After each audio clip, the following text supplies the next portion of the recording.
I never thought betrayal would come wearing my mother's perfume.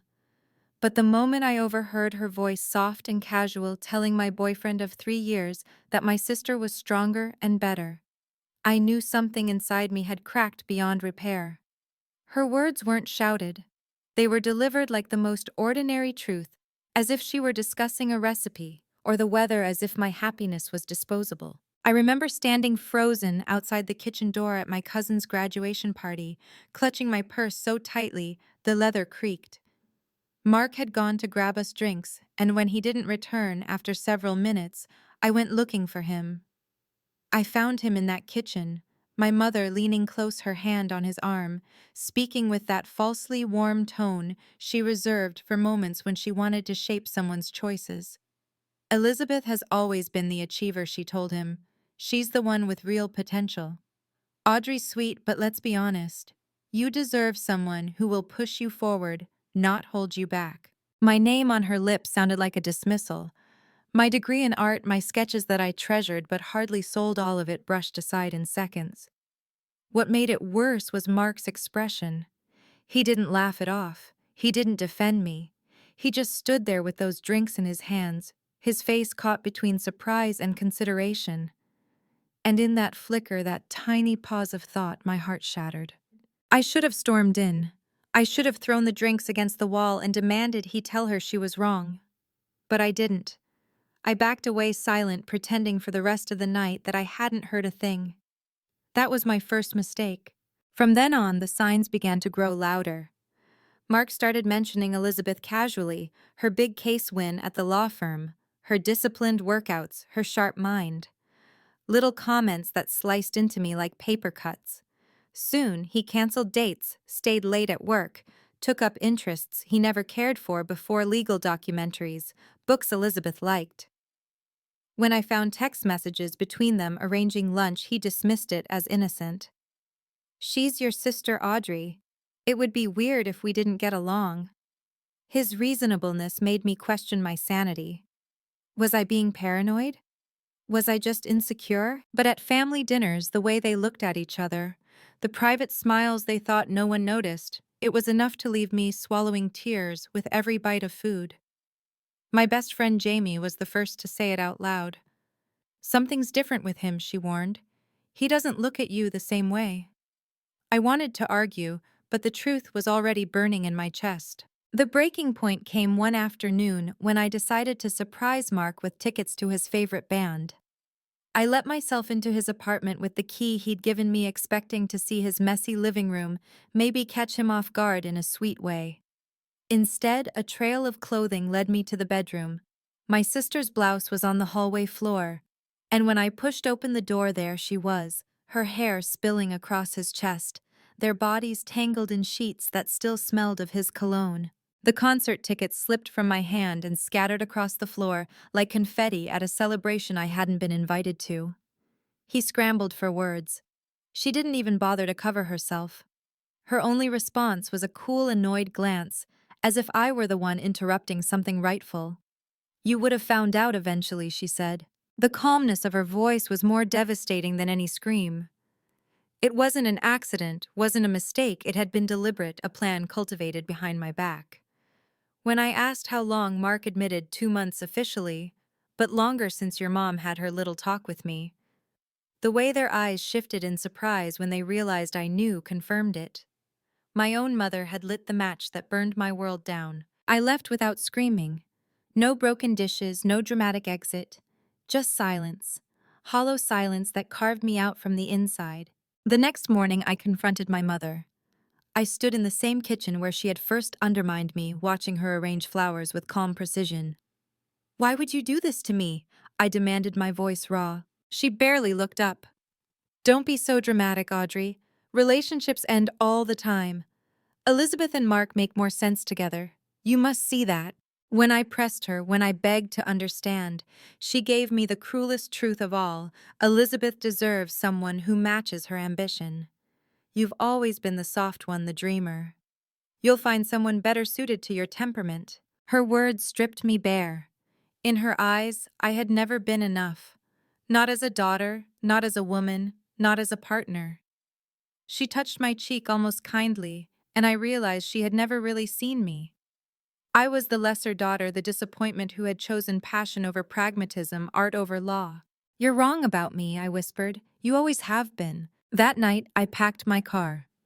My apartment, filled with secondhand furniture and sketches pinned to the walls, looked temporary, disposable. Jamie helped me carry boxes, trying to talk me out of leaving. "Running away won't fix this," she warned. "I'm not running away," I said quietly. "I'm moving forward." And so I drove to Chicago, the rain lashing my windshield, my heart breaking, but my resolve hardening with every mile. I had nothing but my art portfolio, a dwindling savings account, and a note I left behind for my mother, my sister, and Mark. "Watch me thrive." Chicago was unforgiving at first. A motel room reeking of cigarettes, rejection letters from jobs I wasn't qualified for, the weight of starting over in a city where no one knew me. But in that emptiness, I found something I had never felt in Philadelphia: the chance to build a life that was mine. When I finally landed a job as an assistant to Patrick Reynolds, a junior associate at an investment firm, I didn't know then that my entire future was about to change. He was brilliant, exhausted, surrounded by chaos, and for some reason he looked at me like I was more than just a dreamer. Day by day, we built something: a rhythm, a partnership, and eventually, a love that healed what betrayal had broken. I didn't know then how far it would take me, but I knew one thing: I would never again let anyone decide my worth for me. Chicago tested me in ways I never imagined.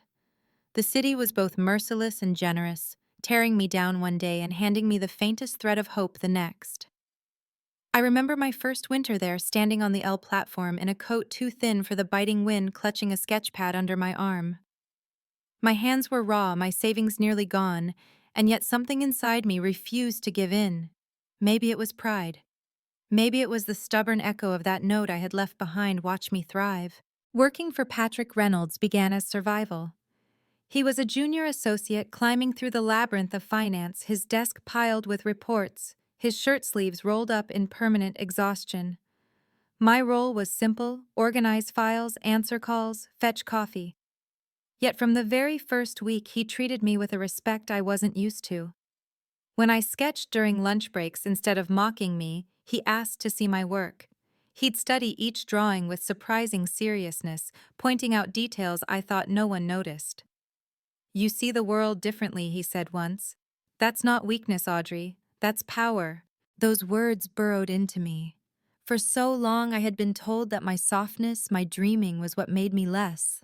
To hear someone frame it as strength was disorienting, like stepping into a mirror that showed a reflection I didn't recognize. Over time, Patrick and I became more than colleagues. We stayed late together, him with spreadsheets, me doodling margins full of possibilities. He began confiding in me about the suffocating pressure from his family: wealthy, powerful, demanding perfection. And in return, I shared my story in fragments: the boyfriend who chose my sister, the mother who had never believed in me, the hollow silence of betrayal.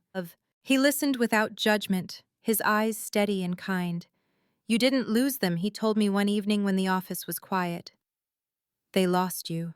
It was a small sentence, but it cracked something open inside me. For the first time, I allowed myself to believe it was true. Our relationship unfolded slowly, like the pages of a book neither of us wanted to rush. Coffee runs turned into dinners. Dinners turned into weekends exploring art galleries and river walks. And somewhere along the way, the hollow ache of betrayal was replaced by the steady warmth of love. But love didn't erase the scars. Even as Patrick proposed on a quiet Sunday morning with a simple ring and trembling hands, a shadow lingered.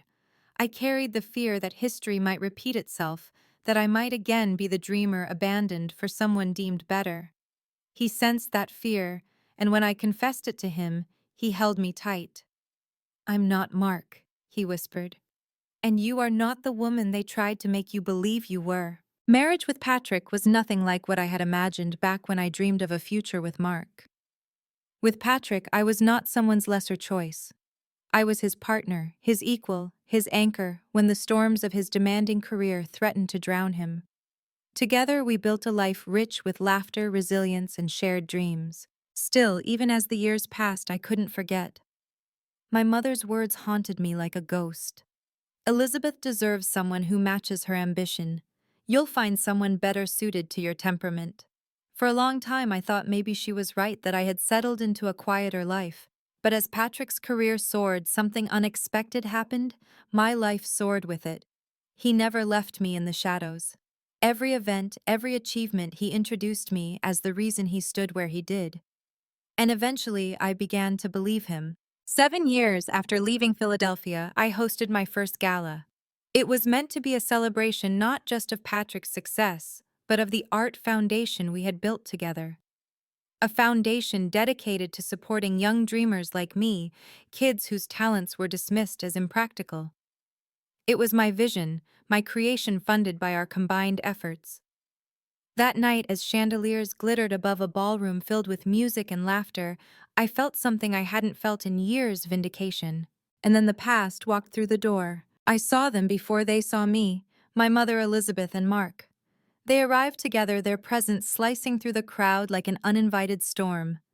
Elizabeth clung to Mark's arm, her smile practiced, her dress impeccable. My mother followed closely behind, her eyes scanning the room with sharp calculation, as if measuring the worth of every chandelier, every guest. My breath caught in my throat. I had imagined this moment countless times, but reality was far heavier. Memories crashed into me: the blouse on the hallway floor, the tickets scattered like confetti, my mother's cold dismissal. And yet, as they finally noticed me standing at the center of the room, something unexpected happened. They froze, because the woman they saw was not the broken girl who had driven away in the rain. I stood in a gown of emerald silk, my hair swept elegantly, my hand resting lightly on Patrick's arm. And when he leaned down to kiss my temple, introducing me to another guest, as his wife and the founder of the very event they had walked into, I saw it: the flicker of shock, the tremor of realization. For the first time, they had to see me, not as the dreamer, not as the soft one, but as the woman who had built a life grander than anything they had tried to take from me. My mother's lips parted, her composure faltering. Elizabeth's smile stiffened, her grip on Mark's arm tightening. And Mark, oh Mark, he looked at me with something I couldn't quite name: regret perhaps, or envy, maybe both. I didn't approach them right away. I let them stand in that ballroom, surrounded by the glittering evidence of my triumph, forced to witness what betrayal had birthed. Revenge wasn't a scream or a slap.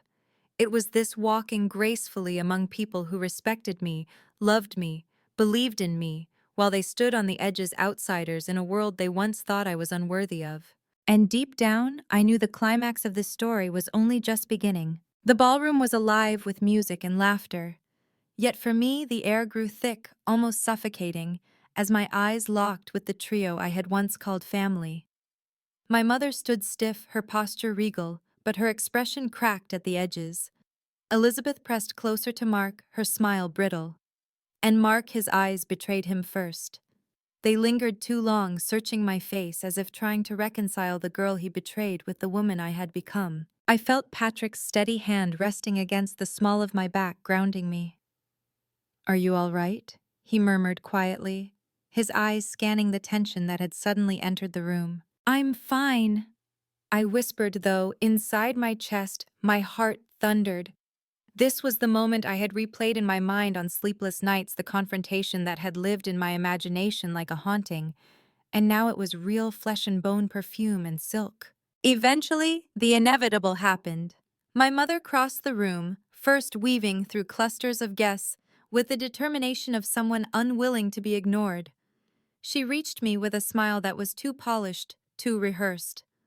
"Audrey," she said, her voice carrying that same false warmth I remembered from the kitchen years ago. "What a lovely evening you've arranged."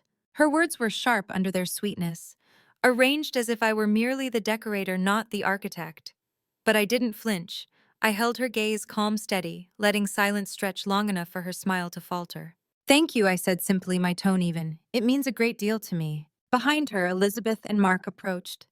Elizabeth's eyes flicked over my gown, my jewelry, the confidence I wore like a second skin. I could almost see the calculations running behind her eyes, the way she measured and compared, the same way my mother always had. Mark, however, looked different, his arrogance worn thin, his posture not quite as sure. He cleared his throat. "You look incredible, Audrey." The words hung awkwardly in the air, heavier than they should have been. Patrick's hand tensed slightly against my back, but I answered before he could speak. Yes, I said, my voice cool. I do. Elizabeth's lips tightened. We didn't know you'd built all this? She said, her hand sweeping vaguely toward the glittering room, the art foundation banners, the guests surrounding us. You never asked, I replied, my eyes locking on hers. The conversation drew curious glances from nearby guests, though most pretended not to stare. Still, I felt the weight of being observed. Every word, every pause was a stage, and for once I wasn't the one shrinking under the spotlight. My mother leaned in slightly, lowering her voice. There's no need for hostility, Audrey. We're family. Family. The word burned in my ears, hollow and poisoned. I thought of her hand on Mark's arm, of her voice telling him I wasn't enough. I thought of the cold calm with which she had explained Elizabeth deserved more. Family had been her excuse for betrayal. Family doesn't do what you did, I said softly, but every syllable was a blade. Her composure cracked. I saw it in the twitch of her mouth, the flare of her nostrils. For years she had held the upper hand, always certain of her authority, her control. But here in this ballroom, built on the ashes of her dismissal, she had no ground left to stand on. Elizabeth broke the silence with a forced laugh, trying to diffuse the tension. It's all in the past, Audrey. We've all moved on. I turned to her, my gaze steady. Have we? Mark shifted uncomfortably, his eyes darting between us. I know things didn't end the way they should have. But seeing you now, maybe it all worked out for the best. The gall of his words nearly stole my breath. As if my pain, my exile, my rebuilding were just a convenient accident that had freed him of guilt. But instead of unleashing the rage still coiled in my chest, I smiled, a calm, quiet smile that carried more weight than any outburst. You're right, I said, my voice level. It did work out for the best. And I let the silence after hang heavy, undeniable. They stood there unmoored, their practiced smiles unraveling, while Patrick's arms slipped protectively around me.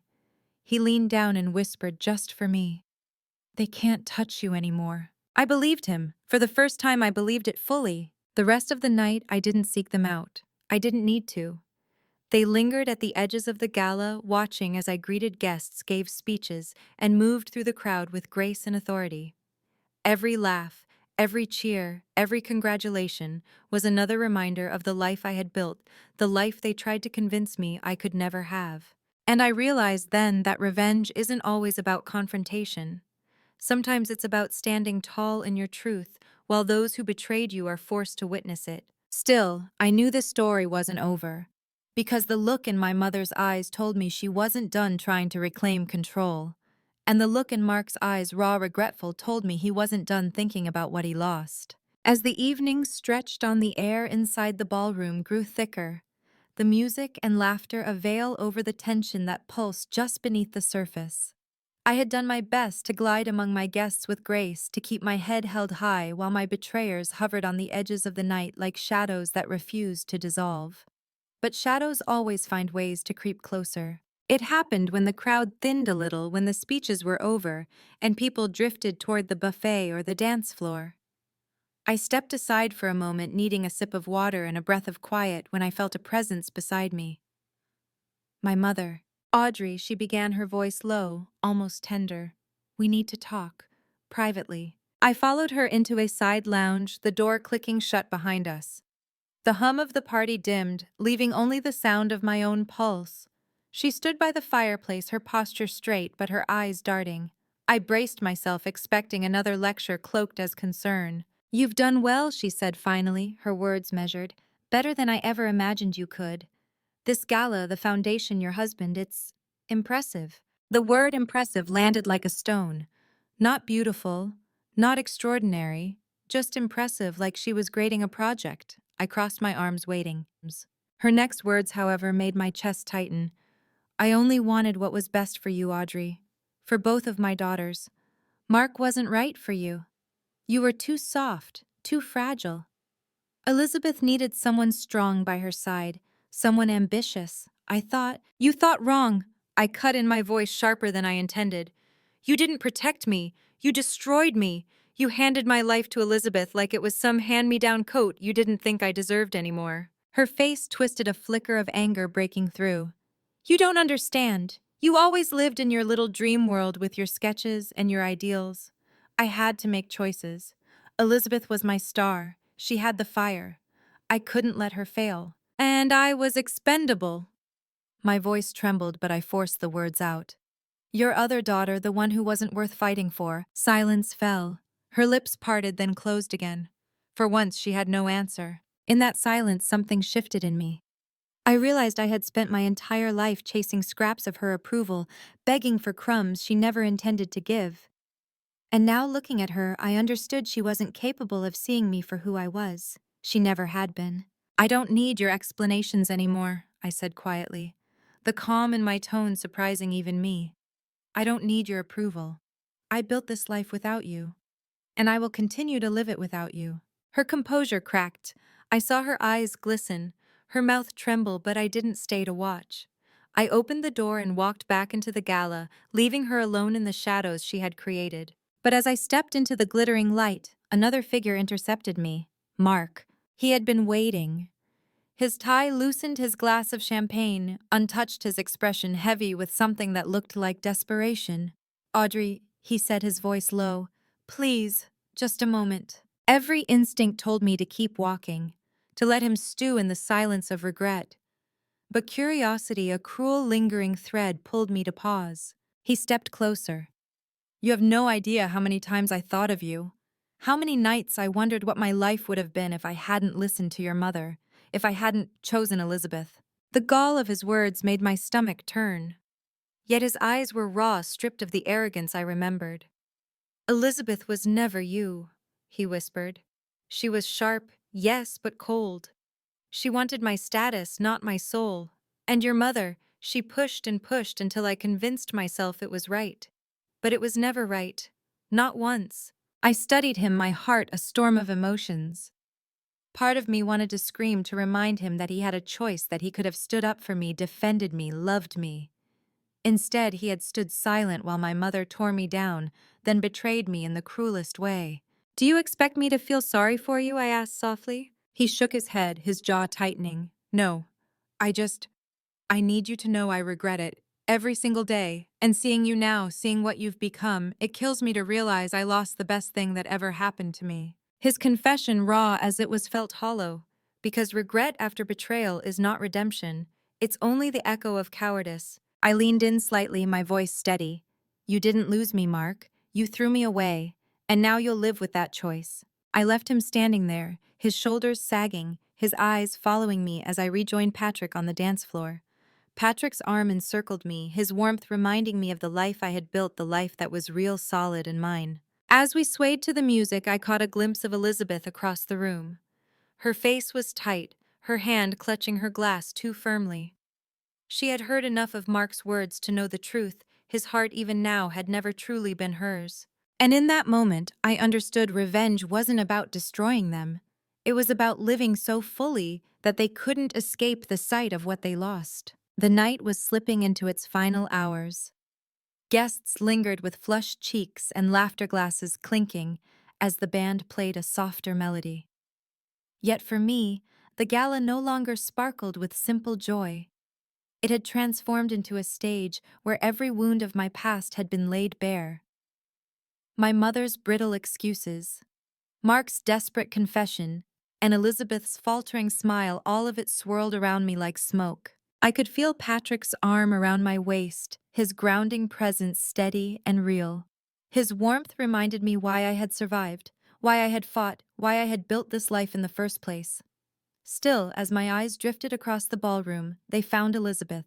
She stood near the edge of the dance floor, her glass nearly empty, her posture stiff as though her dress itself had become a cage.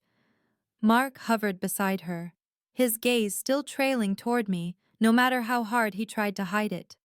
And my mother sat alone, her lips pressed tight, her eyes clouded with something that almost looked like fear. Elizabeth's composure began to slip. I watched her fingers tighten around the stem of her glass until I worried it might shatter. Finally, she turned sharply and approached me, her heels clicking like hammers against marble. The crowd seemed to sense the storm quieting subtly as she reached me. "Congratulations, Audrey," she said, her voice smooth but quivering underneath. "It seems you've finally managed to become someone worth noticing." It was a jab, weak and desperate. The kind of insult someone delivers when they feel themselves unraveling. I looked her straight in the eye. "I was always worth noticing," I replied softly. "You just refused to see it." The words hit her harder than I expected. Her breath caught her chest rising and falling quickly. "You think you've won, don't you?" she hissed, her mask cracking. "You think this little empire of yours means you've erased everything we shared with Mark? That you've erased me?" Patrick's hand tightened protectively on my waist, but I lifted my chin and answered her myself. "I don't need to erase you, Elizabeth. You're doing that all on your own." The silence that followed was deafening. Guests tried to pretend they weren't listening, but their eyes betrayed them. Elizabeth's face reddened, her lips trembling, and then in a move I hadn't expected, she turned on Mark. "Tell her," she snapped, her voice sharp enough to cut glass. "Tell her how you begged me to marry you because you were too scared to lose everything her mother promised. Tell her how you never loved me the way you loved her." Gasps rippled through the nearby crowd. Mark froze, his face draining of color. His mouth opened, then closed again, his silence speaking louder than any confession. Elizabeth's chest heaved, her eyes glassy with tears, and for the first time I saw not my rival, but a woman crumbling under the weight of her own choices. "You ruined me," she spat at him. "You and her and all your lies." She stormed out, her heels echoing down the hallway until the doors slammed behind her. Mark stood rooted in place, his shoulders hunched, shame radiating from every line of his body. "And my mother?" My mother remained seated, her face pale, her hands trembling slightly against the tablecloth. For once she said nothing. No sharp words, no dismissive remarks. Just silence, the silence of someone forced to face the empire of lies she had built, now collapsing in public view. I turned away, my heart pounding, but my expression calm. Patrick drew me closer, whispering, "It's over now." But I knew it wasn't simply over, it was transformed. Because revenge hadn't come in the form of a speech or a dramatic confrontation. It had come in the quiet implosion of their own making, in the way their secrets and regrets turned into shackles. My only role had been to stand tall, to survive long enough for the truth to eat them alive. As the night ended, I walked onto the balcony, the city lights stretching endlessly beyond me. The cool air filled my lungs, and for the first time in years I felt light. Patrick joined me, slipping his jacket over my shoulders. "Do you regret it?" he asked gently. I shook my head. "Not anymore. Betrayal carved scars into me, but those scars taught me who I am. They tried to break me, but all they did was teach me how to rise." Inside, the last guest drifted away. My mother remained alone at her table, staring at her hands, and Mark slipped quietly into the night with his shoulders bowed. Their endings were not mine to write. Their karma was theirs to bear. I turned back toward the city, resting my head against Patrick's shoulder. "I thought revenge would feel louder," I admitted, "like fireworks or thunder, but it feels quiet, peaceful." He kissed my hair. "That's because it's not revenge, it's freedom." I smiled, the truth of his words settling deep inside me, and I realized at last that I was free. If my story has touched you, if you've ever been betrayed or silenced or told you weren't enough, know this: you are not defined by what they did to you. You are defined by how you rise from it. Sometimes the sweetest revenge isn't fire or fury. It's peace. It's building a life so full and so bright that those who doubted you are left blinded by the glow. So if this story resonated with you, I invite you to like, share, subscribe, and leave me a comment. Tell me how you've risen from betrayal, how you've turned scars into strength. Your voice matters, and your survival is a story the world deserves to hear.